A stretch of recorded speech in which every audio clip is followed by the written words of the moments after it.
वाह वाह मम्मा, क्या स्वाद है। अरे मेरे राजा। सबका राजा आरती और मसाला।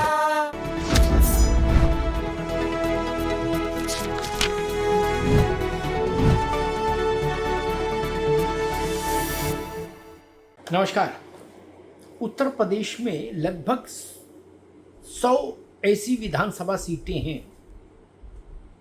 जहां जय और पराजय के बीच अंतर 1 वोट से लेकर 10,000 वोट तक है। अब ये सीटें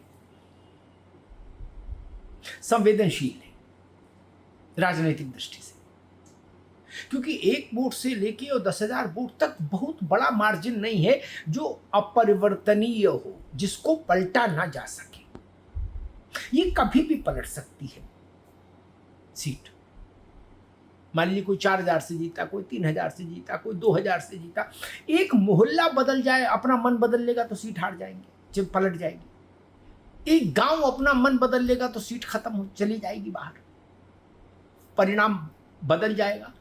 जो 22 में परिणाम आया वो 27 में नहीं आएगा।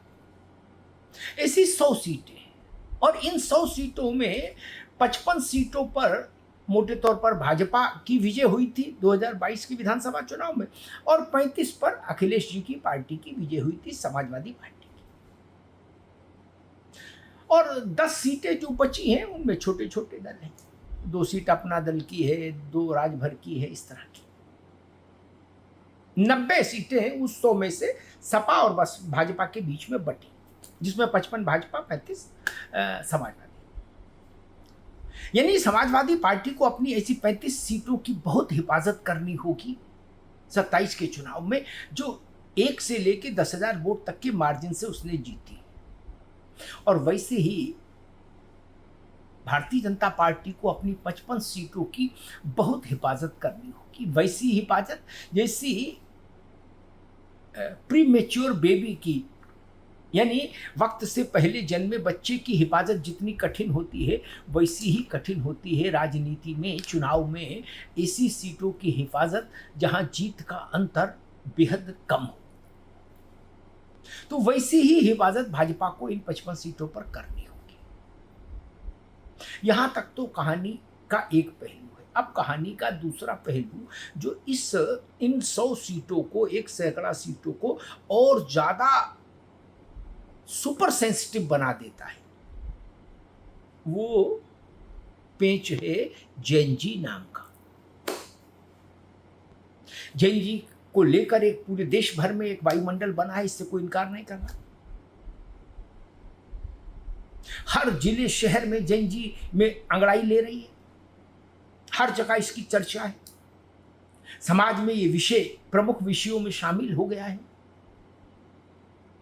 नौकरी, इम्तिहान, भ्रष्टाचार, इस तमाम सवाल जो जैन जी को मथते हैं, वो सब सवाल जेरे बहस है, अब चर्चा में है जनता के बीच में। केवल जैन जी नहीं, जैन जी के माता पिता भी चर्चा कर रहे हैं, उनके चाचा ताऊ भी चर्चा कर रहे हैं, उनके फूफा मौसा भी चर्चा कर रहे हैं। केवल ऐसा नहीं कि जैन जी ही अगर धरने पर है तो केवल जैन जी धरने पर है ना, मन से उसका पूरा परिवार धरने पर होता है। शारीरिक तौर पर बच्चा धरना देने आया है, लेकिन मानकर चलिए उसके परिवार में, घर में जो 5 सदस्य हैं जो जैन जी नहीं हैं, वो भी अपने पुत्र या पुत्री के साथ मानसिक तौर पर खड़े हैं।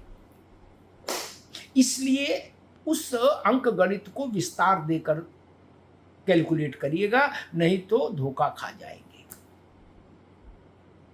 अगर हम ये सोच लेंगे कि 5,000 बच्चे धरने में आए हैं किसी धरने में, तो 5,000 ही हैं, तो फिर हम गलतफहमी के शिकार हो जाएंगे। 5,000 बच्चे और 25,000 उनके परिजन, इनको जोड़िए तब 30,000 की एक संख्या आती है। तो स्ट्रेटेजी बनाइए तो 30,000 को सामने रखकर बनाइएगा। 5,000 को रखकर बनाएंगे तो धोखा खाएंगे, सावधानी हटेगी, दुर्घटना घटेगी। तो अब ये जो जैन जी की अंगड़ाई है, वो इन पहले से नाजुक 100 सीटों को और ज्यादा नाजुक कर देगी। जैन जी की अंगड़ाई, बस यही बड़ा पेंच है। इसी को समझना है सपा को भी, भाजपा को भी। आपके पास 1 से लेके मैक्सिमम 10,000 तक का क्वेश्चन है। जो जीती है इन 100 सीटों पर, भाजपा ने जो सीट जीती उस पर, या सपा ने जो जीती उस पर, उसमें अगर आपके विरुद्ध जरा भी जेनजी ने हल्की फुल्की भी अंगड़ाई ले ली, पूरे नहीं भी मुड़े, हल्के से ऐसे भी कर दी गर्दन, तो वो सीट डूब जाएगी। फिर उस सीट को ब्रह्मा भी नहीं बचा सकते। वैसे ही दूसरे पक्ष के लिए भी यही नियम लागू होगा। अगर आपसे जरा भी रुष्ट दिखी जैन जी, तो आपकी जीती हुई सीट भैंस पानी में गई वाले मुहावरे के अधीन आ जाएगी। यही सबसे बड़ा पेच है अब उत्तर प्रदेश के चुनाव में। बाकी सारे मुद्दे इस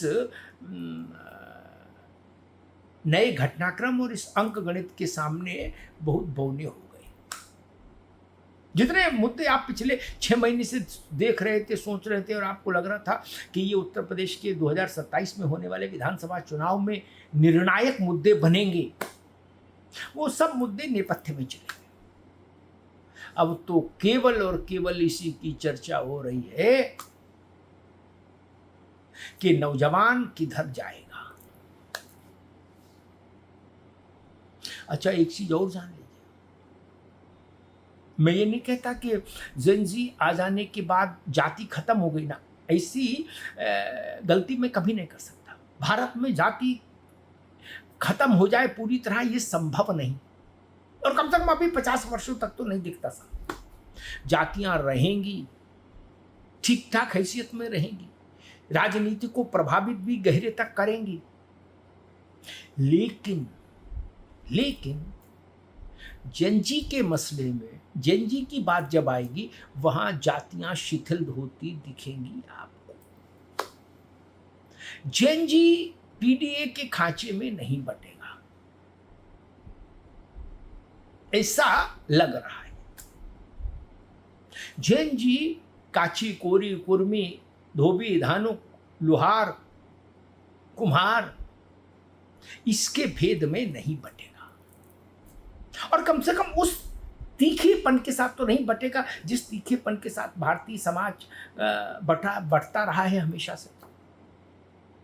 ये भी खतरे की घंटी है, क्योंकि पार्टियां तो जाति के एनालिसिस पर चुनाव की रणनीति तैयार करने की अभ्यस्त हैं भारत में। सबकी डायरी में जातियों का सिजरा लिखा है, और अगर इस 20% आबादी, जेनजी की इस 20% आबादी में ही जात टूट गई और बाकी 80 में रही भी, तो करीब 20% आबादी में जाति के बंधन टूट जाने के बाद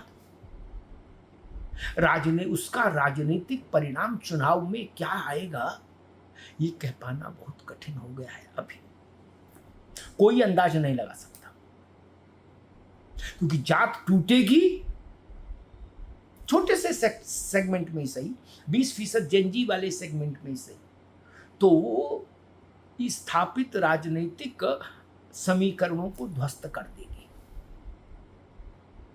कि यहाँ इतने लोधी हैं, इतने ठाकुर हैं, इतने बामन हैं, इतने अहीर हैं। ये समीकरण गड़बड़ा जाएगा। राजनीतिक दलों को उत्तर प्रदेश में समझ में ही नहीं आएगा कि अरे ये परिणाम कैसे आ गया ऐसा। अगर जेनजी वाले खांचे में ही जात टूट गई, बाकी कहीं ना भी टूटी, तो भी चमत्कार हो जाएगा, क्रांति हो जाएगी, ध्यान लीजिएगा। बड़े बड़े राजनीतिक पंडित के आकलन ध्वस्तीभूत हो जाएंगे। इसीलिए मैंने कहा उत्तर प्रदेश में 100 का खेला है, सब कुछ उसी पर टिकेगा, ये ध्यान रखिएगा। धन्यवाद।